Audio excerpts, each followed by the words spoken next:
Di antaranya sabda Nabi SAW, tidak akan terjadi hari kiamat, tanda-tanda kecilnya adalah sampai aku diutus menjadi nabi. Sudah diutus menjadi Nabi SAW. Meninggalnya aku. Nabi SAW sudah meninggal 1400 tahun lebih yang lalu, Bapak Ibu sekalian.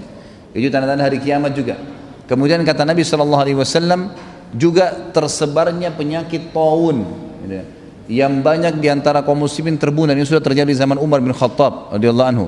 Tersebarnya fitnah diantara kaum muslimin, dan itu juga dengan meninggalnya Umar bin Khattab. Kemudian terbebaskannya negeri Furs, Persia, dari kekufuran mereka, dan mereka masuk Islam. Ini juga terjadi zamannya Uthman bin Affan, zamannya Umar bin Khattab. Lalu kalian akan mendapatkan Masjid Aqsa, dan itu zaman Umar bin Khattab juga sudah terjadi. Jadi tanda-tanda kiamat kecil sudah berentetan, sudah terjadi semua ini. Dan yang sekarang kalau kita mau deret semua itu banyak sekali. Tapi yang sekarang yang sedang kita alami ini adalah tanda-tanda kiamat kecil yang terakhir. Tanda-tanda kiamat kecil terakhir ini banyak diantaranya minuman khamar, tadi saya bilang dianggap sebagai minuman yang biasa. Banyaknya laki-laki yang menyerupai perempuan, perempuan menyerupai laki-laki. Banyaknya tersebarnya tempat perzinahan. Negara mana sekarang yang tidak ada perzinahan kelihatan? Allahu alam, kecuali Saudi mungkin yang tidak ada terang-terangan. Kalau sekarang lebih banyak negara Islam, Indonesia negara Islam, lampunya terang, tempat diskotik, bar, maksiat, tempat perzinahan, umum perzinahan, cuma dinamakan tempat hiburan. Di dalamnya ada perempuan penghibur, udah tempat perzinahan, cuma dinamakan dengan nama lain. Saya kemarin umroh, ini bimbing umroh, saya masuk ke Turki. Saya pikir Turki itu mungkin seperti menamakan nama Islam, membawa nama Islam karena dulu khilafah Islamiyah. Sampai saya mengunjungi istana-istana para sultan yang dulu memimpin khilafah Utsmaniyah, sedih melihatnya. Subhanallah, hampir di setiap pinggir jalan jarang kita temukan perempuan yang berjilbab. Jarang sekali. Sampai saya tanya pembimbing turnya, laki-laki, saya bilang, ini sudah jadi kebiasaan orang-orang Turki. Apa ini semua muslim? Dia bilang ini semua muslim. 95% muslim, sama dengan kita. Orang Indonesia, banyak sekali muslimnya. Tapi nggak ada simbol Islam. Tidak ada simbol Islam di situ. Ini bukan tanda-tanda hari kiamat. Tanda-tanda kiamat kecil juga adalah terbukanya aurat. Sampai-sampai kalian sudah sampai-sampai orang yang menutup aurat itu dianggap asing, dan orang-orang yang membuka aurat dianggap prestasi. Sekarang sudah terjadi itu. Orang yang jalan sekarang perempuan pakai rok pendek percaya diri. Orang yang pakai jilbab malu jalan di tempat keramaian. Terbalik sekarang. Makanya sabda Nabi SAW, Islam itu bermula asing dan akan kembali asing nanti, tanda-tanda hari kiamat. Maka beruntunglah orang-orang yang dianggap asing pada saat itu. Banyak tanda-tanda hari kiamat. Satu-satunya tanda-tanda kiamat kecil yang belum terjadi adalah Malhamah Kubra namanya. Malhamah Kubra ini adalah perang besar-besaran terjadi antara Islam sama kekuatan Nasrani. Saya bukan menyebutkan ini kemudian mengatakan kita harus perang, bukan. Ini memang hadis Nabi yang menyampaikan masalah itu. Nabi SAW menjelaskan akan terjadi nanti tahaluf itu kesepakatan antara kalian dengan Bani Ahmar. Bani Ahmar itu orang turunan orang-orang non muslim, diistilahkan dengan Bani Ahmar di zaman Nabi SAW. Bapak-Ibu sekalian, kata Nabi SAW, nanti akan tahaluf, akan bersatu untuk memerangi satu kaum. Tidak tahu kaum ini siapa, Allahu alam. Siapa mereka yang akan diperangi tidak tahu, tapi waktu itu orang muslim sama orang Nasrani akan bersatu. Kemudian setelah menang melawan yang sedang menjadi target itu, dia dikeroyokin kelompok itu, tidak tahu kelompok itu siapa, Allahu alam. Kemudian nanti kalian akan menang. Lalu pulanglah masing-masing prajurit-prajurit ini ke tempatnya. Sampai ada prajurit muslim dan Nasrani dari negeri Syam. Negeri Syam. Jadi negeri Syam itu sekarang Syria, Lebanon, Palestina dan Yordania. Jadi dulu negeri Syam namanya. Lalu kemudian orang-orang prajurit-prajurit Nasrani mengangkat bendera salib sambil mengatakan, kamilah yang memenangkan peperangan, ini kemenangan Kristen. Maka kata Nabi SAW, prajurit-prajurit muslim tidak bisa terima dan mengatakan, kami juga memenangkan peperangan, kami tidak bersama kalian. Intinya adalah cekcok di antara mereka dan akhirnya terjadi perang kecil. Dan kata Nabi SAW, kelompok itu muslim yang sedang membela pada saat itu, yang sedang terjadi perang kecil, Allah akan karuniahi mereka mati syahid. Semua mati syahid pada hari itu, terbunuh, gitu kan? Tapi tidak disebutkan jumlahnya. Lalu ada sisa pasukan keesokan harinya di negeri Syam yang sepakat untuk membela saudara-saudara yang telah dibunuh kemarin. Mereka berperang lagi hari kedua, lalu kemudian seluruhnya juga Allah karuniahi dengan mati syahid. Hari ketiga sama, terjadi lagi. Mereka bersatu niat untuk membela kaum muslimin. Ternyata mereka terbunuh juga, semua dihormati, diberikan oleh Allah mati syahid.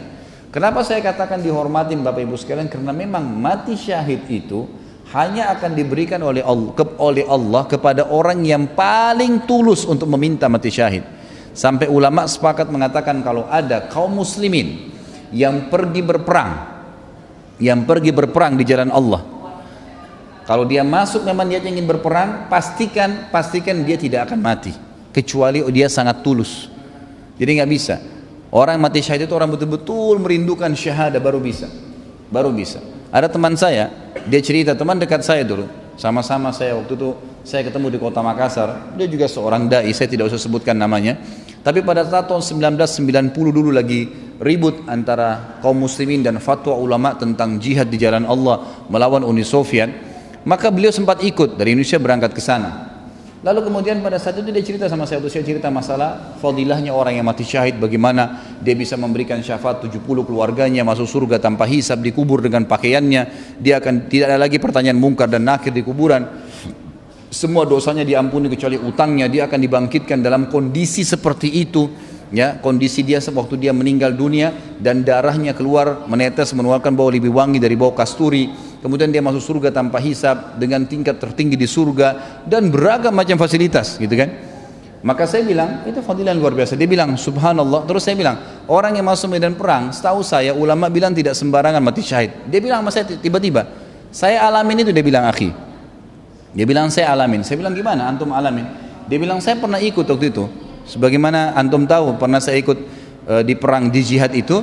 Kemudian saya pernah jalan di sebuah tempat, kami menghindari peluru orang-orang Rusia yang banyak sekali. Di depan saya ada orang Filipina, Muslim, ikut berperang. Saya orang Indonesia tengah-tengah. Di belakang kami ada satu orang Pakistan. 3 orang ini lagi jalan, gerunduk-gerunduk. Dia bilang subhanallah ada peluru lagi lewat di bawah ketiaknya teman saya orang Filipina ini, lewat di bawah ketiak saya, dan peluru itu membunuh saudara kami yang di belakang yang orang Pakistan. Seakan-akan peluru itu mencari siapa yang harus mati syahid. Jadi tidak semuanya orang bisa mati, itu nggak gampang, gitu kan? Maka ini termasuk sebuah karunia. Orang kalau bisa mati syahid tentunya, ini punya fadilah tersendiri, Saya tidak tahu kenapa saya bisa sampai ke masalah syahadah ini. Ada yang bisa ingatkan? Oh iya, masalah malhamah kubro ya, peperangan itu. Baik, jadi 3 golongan itu akan diberikan karunia syahadah. Hari keempat jemaah sekalian, kata Nabi SAW akan bergabung seluruh pasukan muslimin dari seluruh pelosok dunia. Maka berkumpullah kalian semua di negeri Syam. Ini tanda-tanda kiamat kecil terakhirnya. Kalian semua akan berkumpul di negeri Syam dan akan berkumpul menghadapi kalian 80 bendera dari kekuatan Nasrani. Sebagian ulama hadis mengatakan 80 negara. Dan sekarang orang-orang Nasrani mengetahui kalau yang fanatik dengan agamanya, dia tahu akan ada nanti perang salib besar. Mereka bahasanya begitu. Kalau kita orang Islam sudah punya gambaran itu, sudah punya gambaran tentang akan terjadi. Itu tanda kiamat kecil terakhir nanti. Nah, hari keempat terjadi peperangan besar-besaran seluruh dunia. Kemudian terjadi peperangan, tidak disebutkan berapa lama, tapi Nabi SAW mengatakan kalian akan terus memenangkan peperangan sampai kalian tiba di Rum. Rum ini nggak tahu apa, Allahu alam. Bisa Rum ini bisa berarti Romawi, mungkin Vatikan sekarang, Allahu alam. Tapi yang jelas ada sabda Nabi SAW yang lain, kalian akan membebaskan 2 kekuatan besar Nasrani dan akan ke Islam, akan masuk ke dalam agama Islam. Yang pertama Konstantinopel, Turki sekarang, dan yang kedua adalah Rum. Kata Nabi SAW Rum. Lalu sahabat bertanya, ya Rasulullah, yang akan kami menangkan pertama, yang akan kami bebaskan, Konstantinia kah, Konstantinopel kah, atau Rum? Maka kata Nabi SAW, Konstantinia dulu baru Rum. Nah, berarti memang Rum ini adalah masuk dalam bahasan tadi hadis yang baru saya sebutkan. Dan sebagian ulama hadis mengatakan ini kemungkinan adalah yang maksud adalah pusat ya kekuatan Nasrani, yaitu di Vatikan. Nah, pada saat kaum muslimin sudah sampai di situ dan akan menjebol, bahkan dalam hadis lain disebutkan pintu kekuatan Nasrani yang ada di negeri itu. Kalau sekarang kita tahu memang di Vatikan ada pintu besar.